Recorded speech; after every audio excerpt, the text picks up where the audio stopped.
Grand Rising Soul Fam. Today I am coming on and celebrating 40 days of Venus retrograde with 64 Faces of Awakening, a wisdom keeper story by Dr. Rosy Aronson. And today I am exploring Gene Key 39, which here is a card. This is the shadow of provocation, the gift of dynamism, and the city or the divine expression of liberation. So here we go. It starts off with a Richard Rudd quote that says, "If you do what you truly love, you'll unleash your creative dynamism. And the more creative you are, the more energy becomes available to you." So this is programming partner is 38, which is the divine expression of honor. So here we go. Everyone called my father a saint. At church, he was a dynamic and passionate preacher. At home, he was strict, mean, and provocative. We weren't allowed to play like the other kids. We had to study scripture and help around the church. If we misbehaved or acted childishly, he threatened us with fiery damnation. He knew just what to say to instill the fear of God in us and just how to say it. While my siblings nodded, "Yes, sir," disappearing into passivity, frozenness, and fatigue, I felt trapped and I got angry. I had a mouth on me too and constantly called out his hypocrisy. Once I yelled, "You're no saint. Having you for a father is hell." My words got him so mad, he struck me with a belt. Afterwards, instead of apologizing, he said he only wanted to keep me out of trouble and from being damned. But I didn't buy his excuses.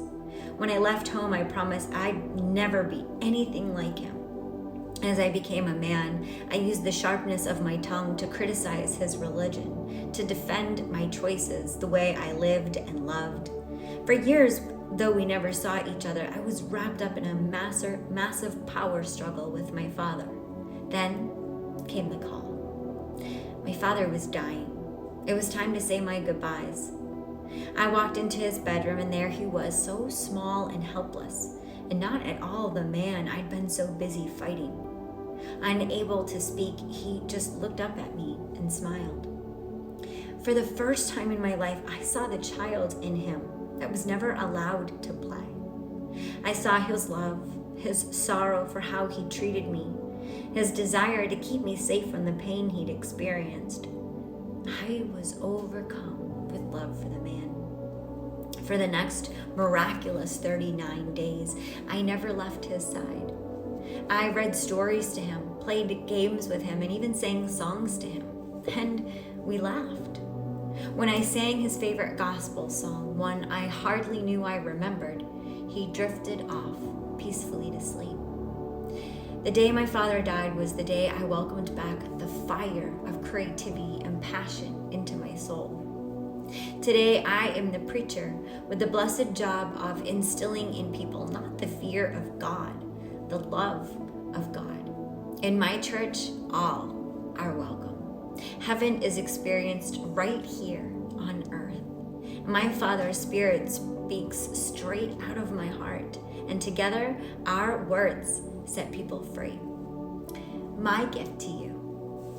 I come to tell you that it doesn't matter how bad your upbringing was. All unhealthy conditioning can be reversed. You can contribute to the field of violence in our world by provoking others or allowing yourself to be provoked. Or you can explore your passions and unleash your dynamism, your genius, by simply letting yourself be and play. Remember, genius isn't unusual. It has nothing to do with knowledge or with the mind. It arises the moment you allow yourself to just do what you love. It's time for you to allow your horizons and breath to expand. If you provoke anything in the people around you, may it be their creative spark and a deep sense of liberation. Questions for contemplation. Where do you feel trapped or imprisoned by fear in your life? Number 2. When you were a young child, were you allowed to enjoy and express your dynamism and vitality, or were you taught to subdue it? Does your anger ever get the better of you? Do people sometimes feel provoked by you and you don't understand why? When was the last time you experienced true liberation? Think of something that you loved to do or play with when you were about 7 years old. Spend some time engaging in that activity today and just notice how it feels. This is the card again of dynamism. Sending you so much love. Namaste.